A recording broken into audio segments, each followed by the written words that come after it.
Welcome to another episode of This Week in Cars. I'm your host, Justin Hong, and this is your co-host, Jaron Wall. So let's jump into this week's car news. Yeah. This week's top headline is the big Toyota EV day, where Toyota and Lexus both featured like 17 different EVs that they're going to be releasing over the next few years. The details for the cars themselves are sparse, but there's a lot of really interesting designs amongst these 17 models. Yeah, so it looks like Toyota really kind of just dumped all these EV concepts on us, right? Yeah. Yeah, This like is out like of nowhere, pretty much. the equivalent of like I don't think I remember the last time one company has like released 17 cars in one go, right? Yeah.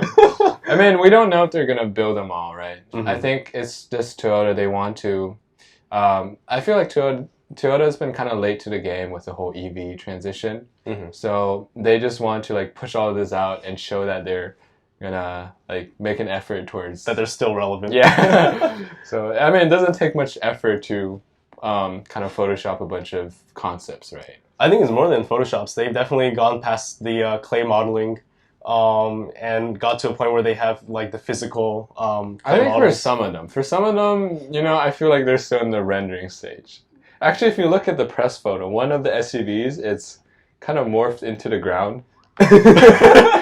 Yeah. Yeah. So it makes me wonder how much like whether this was some intern project. It's very possible. I think is that one the I think it's that's the RZ. Yeah, it's like the larger. The RZ is the one that they're definitely going to release because we've actually talked about that concept earlier in a previous episode, but that's actually the one in the press photo that's halfway I think photoshopped it's the into larger like Lexus EV, and it's kind of morphed into the ground. I think another funny thing to note is that in the press photos and the models themselves, all the cars from Toyota are colorful, and then for Lexus they're all silver. There's no color for any of the Lexuses. Yeah. Yeah. So should we go through each? I think we should go through like the Toyotas first. Yeah, so I think we can start with the ones where we have a bit more information. Mhm. For some of them, we don't really know much. It's pretty much just like a concept model. Mhm. So the first Toyota EV is the Toyota pickup. Yeah. So this one pretty much looks like a Tacoma, but without the giant grille it has today. Yeah, basically, I mean, it looks super similar to what's already out there, or specifically the Tacoma, and then they just blocked off the grill. Yeah. Which I think it's like a trend for EVs because they don't need that much cooling, or as much cooling as internal combustion engines. So for EVs, they just block off the front and call it a day. Yeah, and honestly, I think for pickup trucks lately, the trend has been towards bigger and bigger grills. Mhm. So I'm perfectly okay with this blocking off the grill now. Yeah. So the thing is, without the front, or without the engine in the front, do you think they probably have like a frunk kind of deal for the Toyota truck EV? Yeah, I think so. Because I know for the F-150 Lightning, we saw that they have like a front trunk, which they say adds a lot of utility for the truck. And this Tundra or like a Toyota truck EV is going to be a direct competitor with the F-150 electric vehicle. So I think looks like it's a bit smaller, so the Mhm. bed is shorter.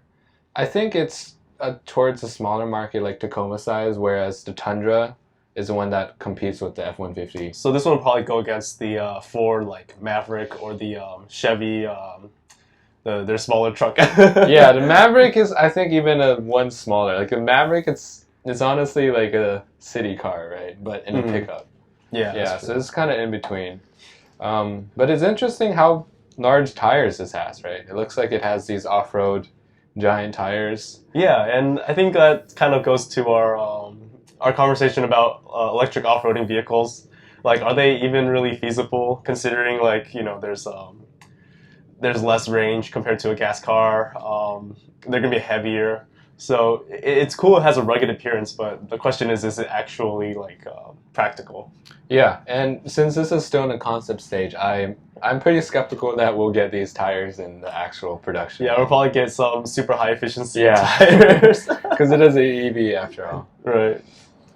Speaking of off-road, Toyota has also unveiled the compact cruiser EV. And this one has a very similar styling to the FJ Cruiser of yore, which is, you know, a legendary truck. I think that car was like really cool, and this one's like a smaller version of that, but it shares a lot of the same styling cues as the FJ Cruiser. Mm-hmm. Yeah, and this also has like off-road kind of like rugged looks, you know, the big plastic cladding. I could totally see this car being like a popular overlanding vehicle for people who want to go. It's basically a direct competitor to the Bronco Sport. Yeah. But like an electric version. Yeah, I think the retro trend has been kind of the thing lately. Mm-hmm. So this really does play into that. And yeah, and we know like Toyota was the original like off-roading from the 60s with the Land Cruiser. I think there was someone in our high school who had like a original 1960 something like Land Cruiser, if you remember. really? He parked in the back, and like the car was like, you know, rusted out a little bit, but it was really cool. So I'm glad that Toyota is like also bringing that into the 21st century. Yeah, I've seen someone with a really well restored Land Cruiser just parked on his driveway once. So yeah. Maybe that's our classmate. Well, you said his was rusted out. This one was in pristine condition. Okay. Never mind then. Yeah, we don't know too much other details, so I think we should move on to probably one of the more exciting cars for the EV day, which is the Toyota Sports EV concept. Yep. So this one looks like it has mid-engine proportions. Yeah. So it's kind of reminds us of the MR2 of before. I think this one looks super aggressive. It looks like if you said this was the Supra 6th gen, I would be like, you know, this passes the vibe check, you know?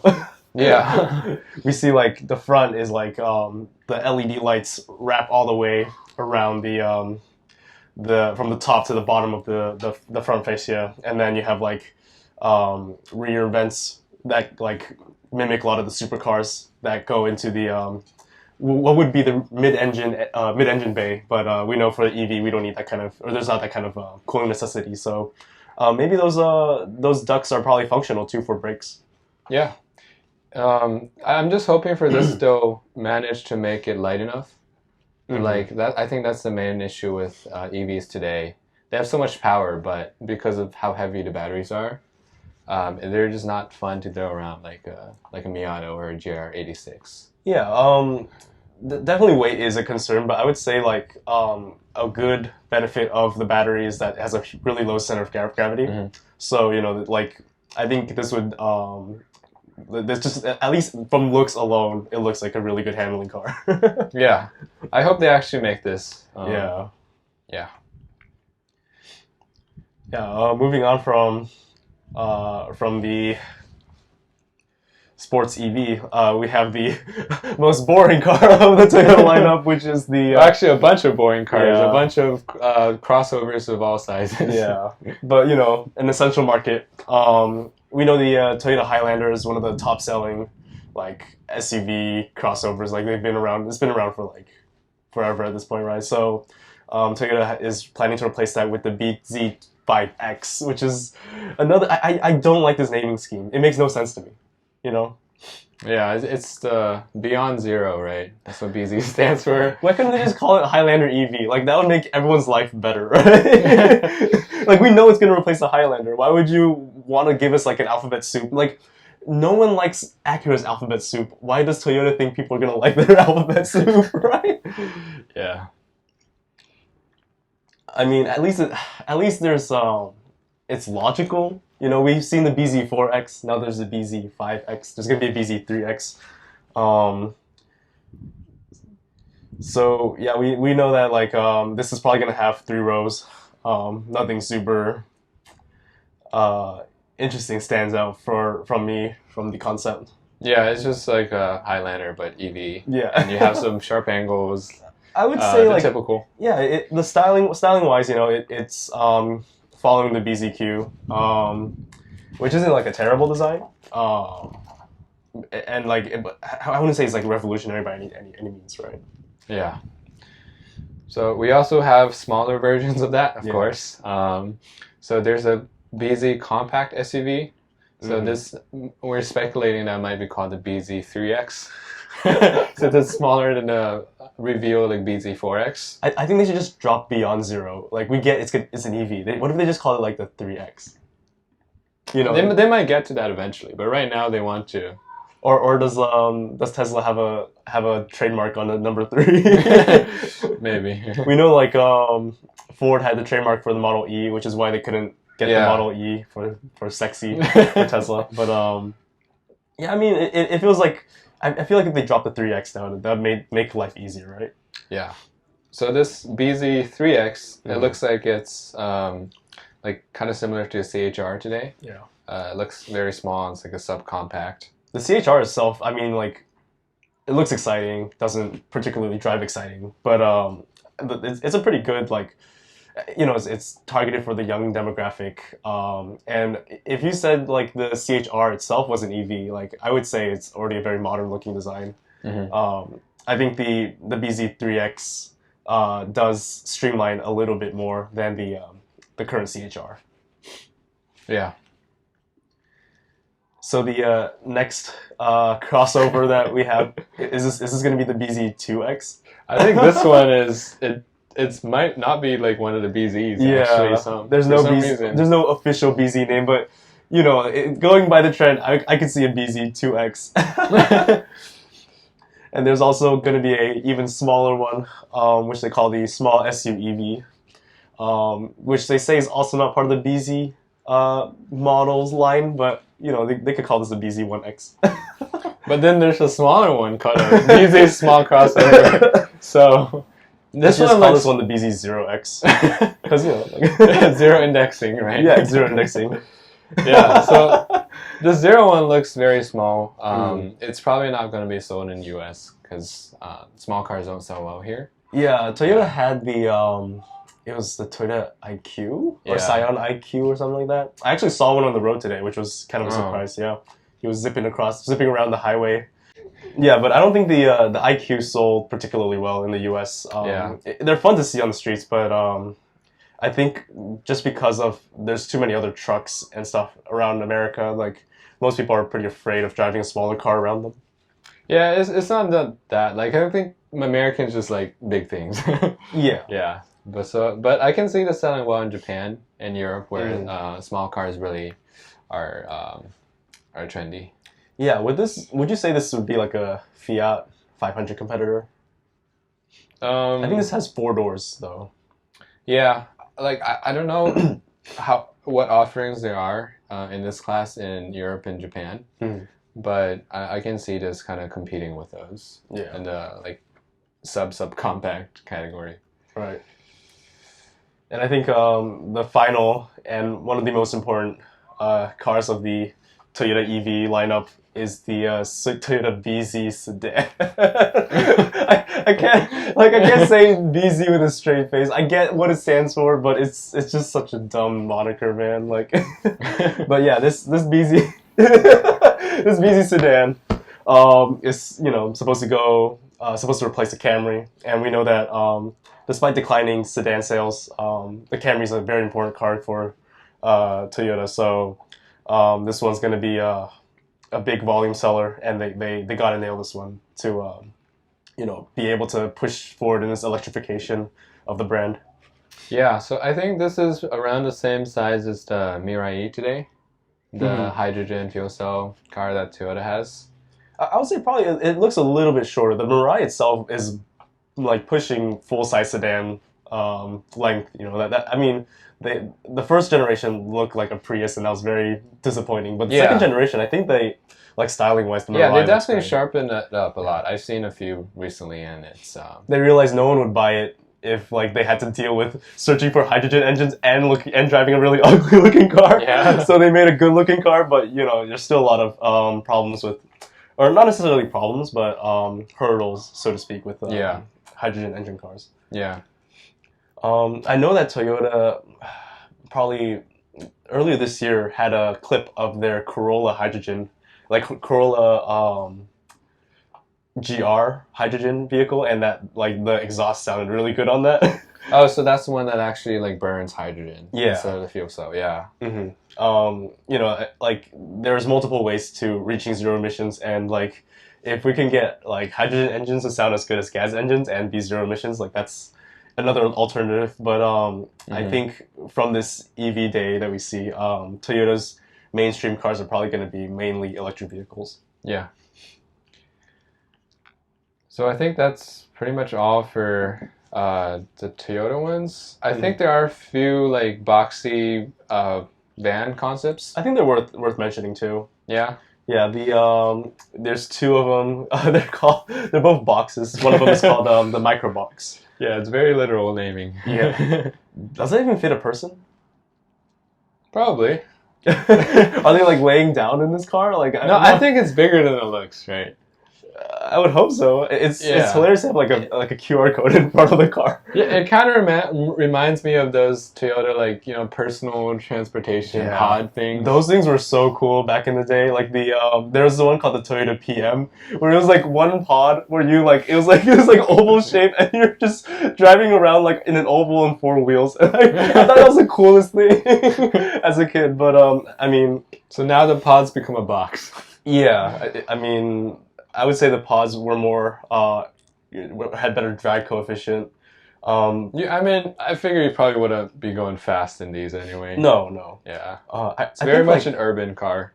Yeah, and delivery vehicles, you know, we know that there's a startup called Nero that's been doing really well for delivering like small things like groceries and stuff, but that one's entirely driverless. So while this one may be able to fit like a person, like there's also a possibility that this could just be a purely cargo transportation with no driver. When the tech gets there. Yeah. And the Toyota mid-box, it looks like just a larger version of the micro box. Yeah. So this one kind of looks more similar to the cargo vans we have today. So I can see Toyota like pushing this into the commercial segment. Yeah, this one looks like a direct competitor to the Ford Transit. Like if you look around, there's a lot of these small size cargo vans, and you know that like not everyone needs a big Model E or the E Econoline from Ford, or like the you know, like a bigger work truck. So these would be like very ideal for that situation. Yeah. Yeah, I mean, these are important cars for the company, but you know, they're not really like enthusiast cars, so they're not particularly interesting. Yeah, so from on that note, let's move on to the Lexus electric vehicles. And as we noted earlier, the Toyotas were very colorful. The Lexus were pure silver, all business. You know, that's what's Lexus' slogan again? Not performance that excites. That's someone else. Well, right now it's experience amazing. Sure, silver is amazing. if you were to give it a motto from this lineup, what would you think they would call it? Silver. I remember like Audi had a advertising campaign against Lexus where they would make fun of all the beige RXs, and then like there'd be a lot of you go into there in the advertisement. This person goes in the parking garage, and it's just all like beige Lexus RXs, and then there'd be one Audi Q5, and they're like, "Oh, don't stand out from the crowd." And when we're looking at this lineup, you know, it's all silver cars.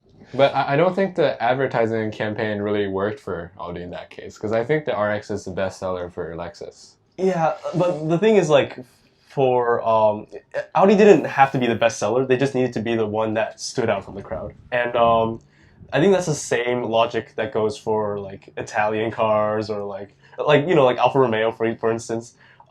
It's not about having the objectively best car on paper. It's about like, you know, having a car that was different. You know, like the Maserati Ghibli, terrible car. I don't know why anyone buys it, but you know, it has a great brand name and it's different for the most part, right? Like if you wanted a good sedan, you would just buy the BMW 5 Series.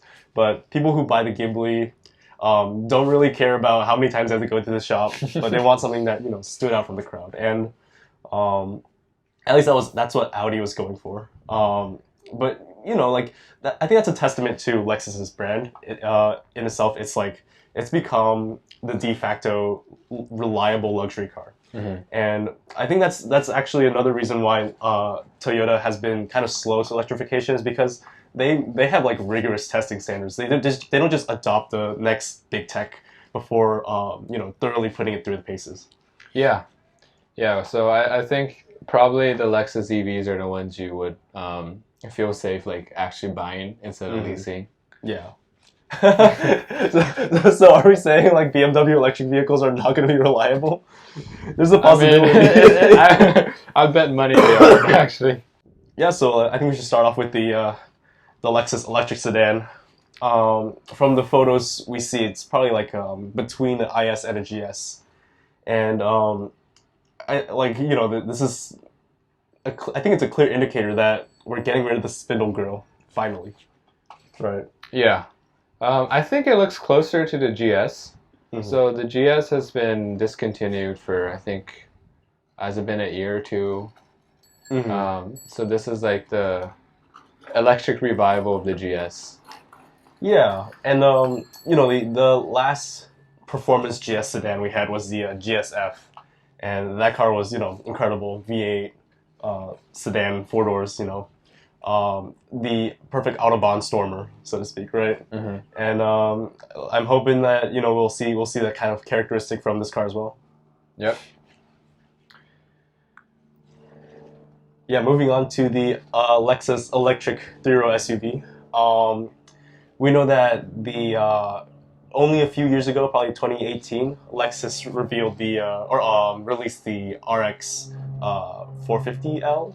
Or depending on the trim, but they had the RX and then the RXL. So the L denoted the I guess L in general for Lexus is like longer wheelbase, but for the RX it was that it had a 3rd row, and we're seeing the electric version of the same, like the RXL in this concept. Yeah, so I think the RXL has been kind of like an afterthought on the RX. A little bit, yeah. Like this, I heard the third row isn't very usable. So I hope like this electric 3-row SUV is actually designed ground up for 3 rows. It does look a little longer in terms of wheelbase. Yeah. But the RXL itself, I would say it's been selling pretty well. I've seen quite a few on the road, despite like the almost unusable third row. Because I feel like most people who buy that car, they have like families, and then they're like, oh, you know, my neighbor's kid wants to ride too. You know, let's shove him in the 3rd row. Who cares about him, right? Priorities. Exactly. Yeah. So the next Lexus EV is the RZ450e. So this one is, I think, the only one that's been confirmed. So we know some more details about this one. We know it's kind of based on the BZ4X, the Toyota BZ4X, which is similar to the Subaru Solterra. But there are some differences, like mainly in the styling. And I think this one, we've also confirmed it has some more power than the BZ4X. So that one only has a bit over 200 horsepower. This RZ450e, it's all-wheel drive, so it's 2 motors. So we might see like closer to 400 horsepower for this one. Yeah, like we had talked about in our previous episode about the RZ like teaser.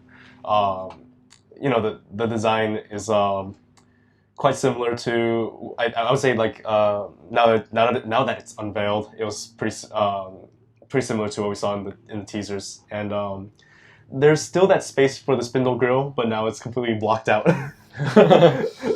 Which, you know, I mean, like, I guess that's to be expected. I'm curious if anyone's gonna try to put the spindle grille back on just for styling. Like aftermarket? Yeah, I feel like that's something people would do, right?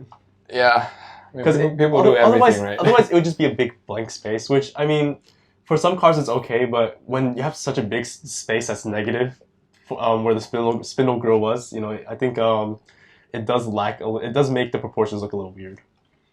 Yeah, so I think this one is probably going to be the first EV for Lexus and Toyota to come out. Actually, no, the BZ4X might come out around the same time. Oh, yeah. Yeah, but definitely the first one for Lexus. So we'll see this around, I think, mid-2022. Mm-hmm. Yeah. Is there anything else we should mention for the RZ450? So we mentioned all-wheel drive, dual motors. Mm-hmm. Yeah. I think the production one looks pretty similar to this concept. Yeah. Since it's pretty close to production.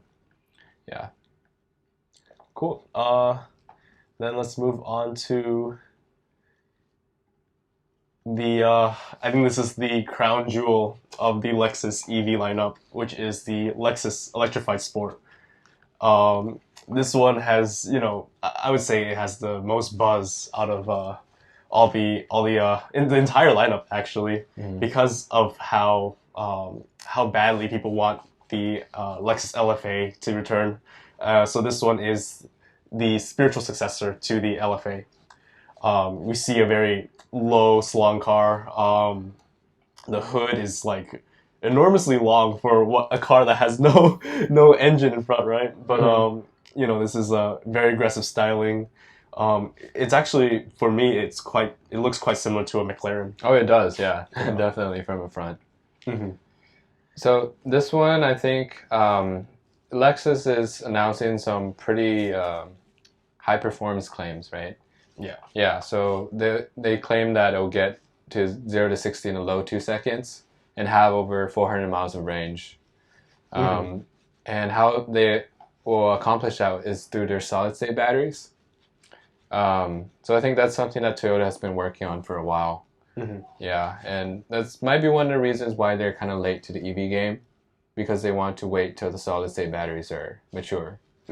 Yeah, so I think for me that's probably the most exciting thing, because no one else in the market uses solid-state batteries today. Right. Yeah. So it would be interesting to see what kind of performance and weight reduction we can see with the new batteries.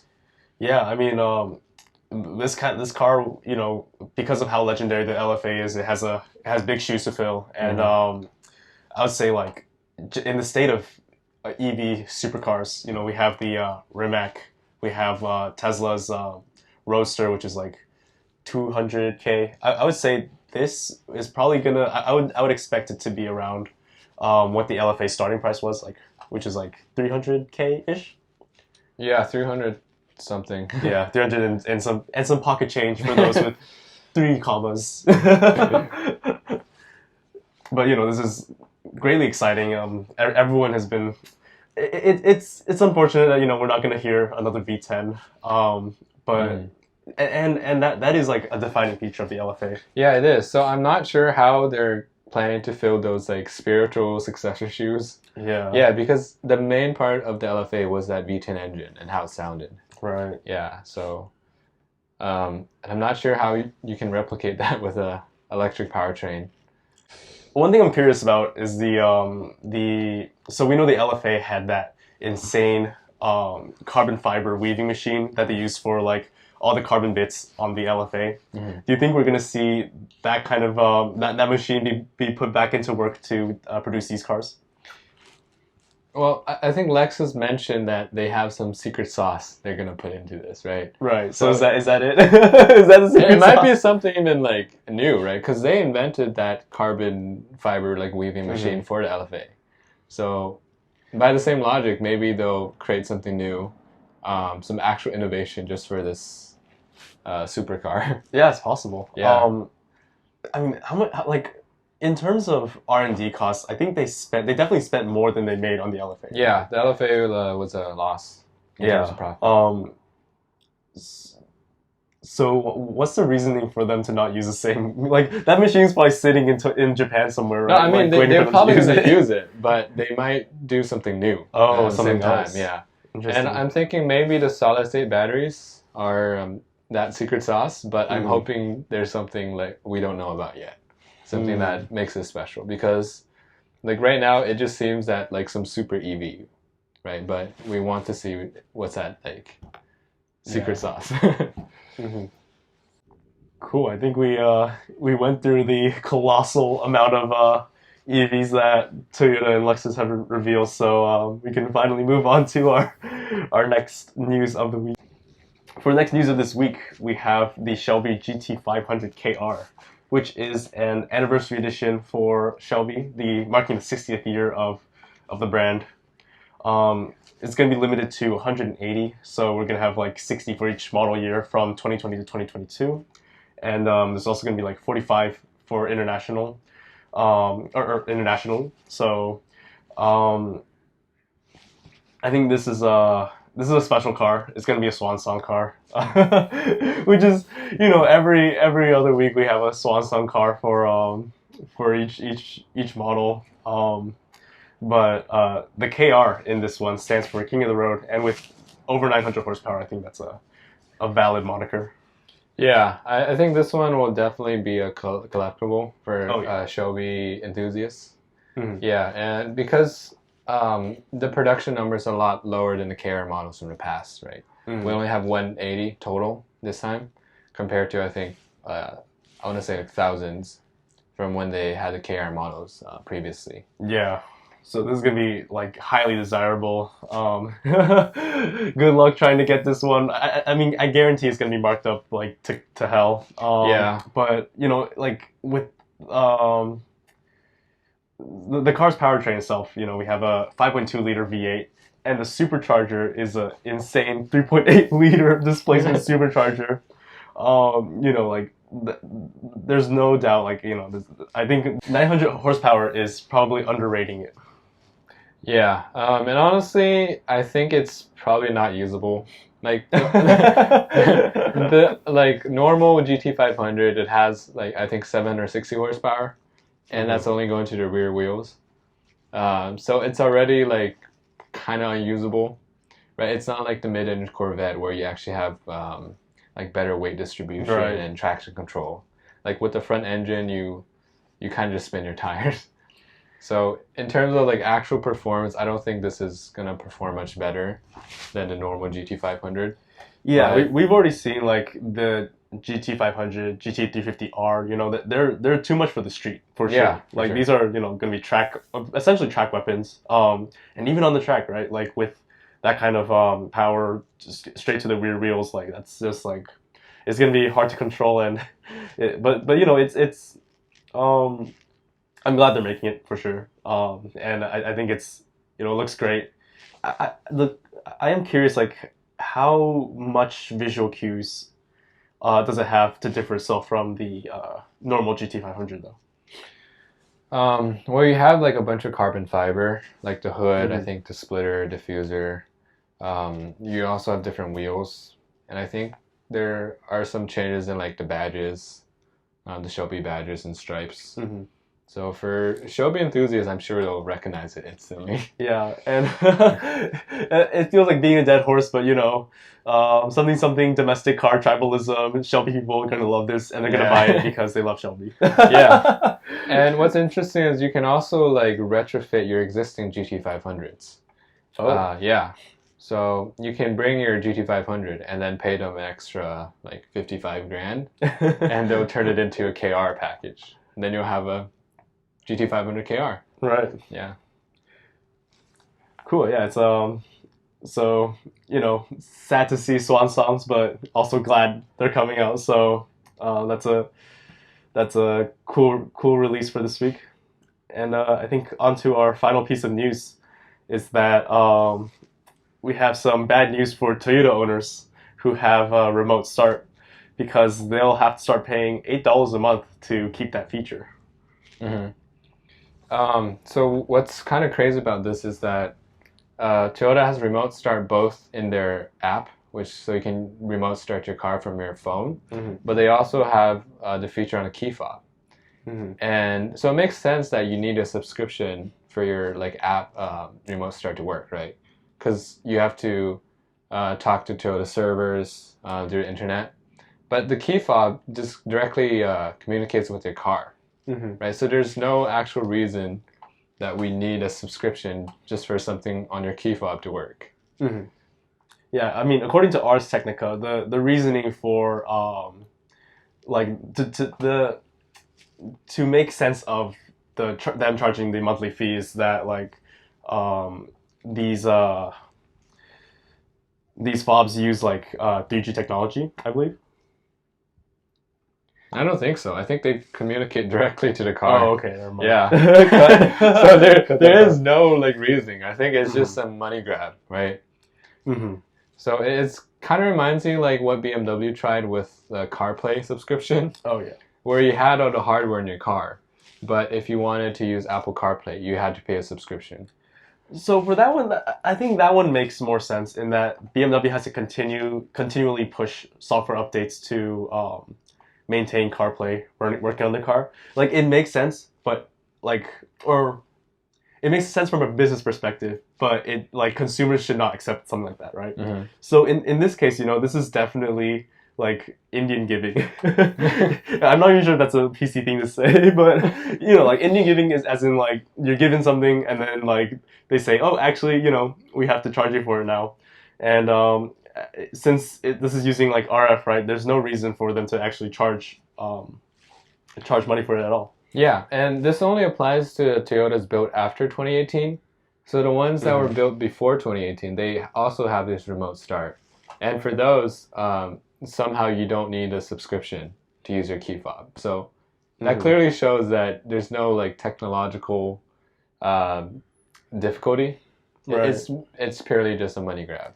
And like Toyota planned this, right? This was hidden in like the fine print, and I think it's just a really scummy move on Toyota, like on their behalf to do this. So even though they released all these cool EVs, like hopefully they don't do something like this, something sneaky like this for those cars, Yeah, and it kind of like shows a greater trend towards these subscription models in cars. Yeah. Yeah. So you can kind of see why Apple wants to get into cars, right? Oh yeah. Yeah, there's so much. There's going to be like made. Apple Care for car, and then you're going to have like Apple like upgrade programs, yearly upgrade programs for your cars. Yeah. Yeah, like pay subscribe to use your seat heaters or something. Oh my god.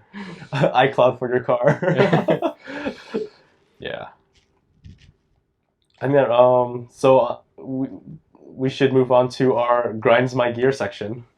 For this week, we want to talk about governmental regulation against car modifications.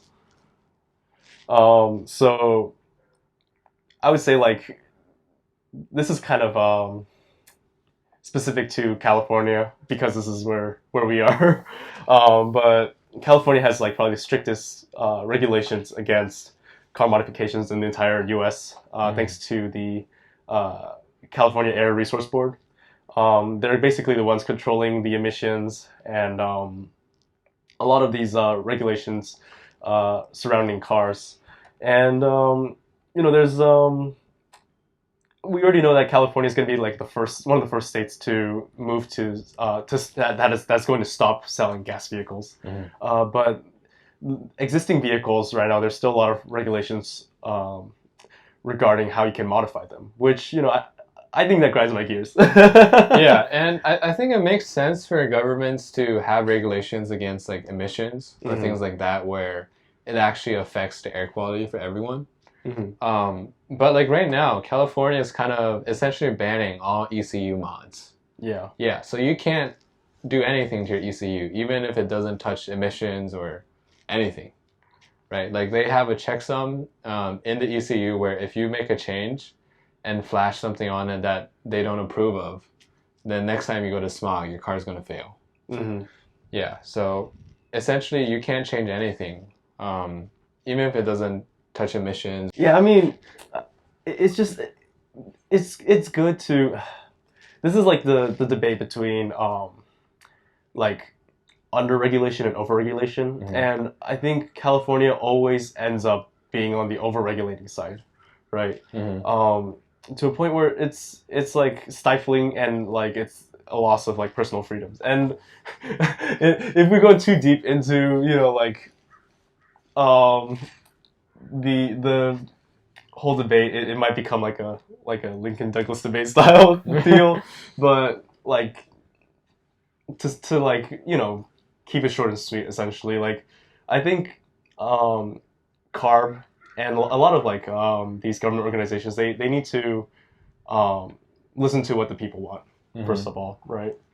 Because like as a government entity, they should be serving the people, and I think like I guess it's also dependent on, I would say like Californians in general are not very there's a lot of car people though. There's a lot of car people, right? Yeah, but it I mean, seems the average citizen does not care about this. Yeah, and also the people making these regulations, I think they're just out of touch with like what's actually happening. Right. Like we've seen some good things come out of California regulations. Like I think OBD2, that was like something that California started. So they mandated some kind of communication interface where you could diagnose things from your car, and then it kind of became like a de facto standard for cars across like all states, right? So that's like a good thing that came out of the regulations. But in this case, like banning all ECUs mods, that's clearly not the way to go. Yeah, I mean, we know how popular like ECU modding is for a lot of cars, especially like, you know, it's literally the definition of tuner, right? To tune the car to unlock its further potential that the manufacturer had not, you know, allowed it to sell by production. But you know, like Subarus with the Cobb tune, a lot of people use that. BMW has a lot of ECU tuners. So I mean, like, it's like, I don't see why. I think the ECU tuning ban is like really dumb. I don't like it, and you know, it grinds my gears. Anything else to add to governmental overregulation of car mods? No, I think California is like the worst offender, right?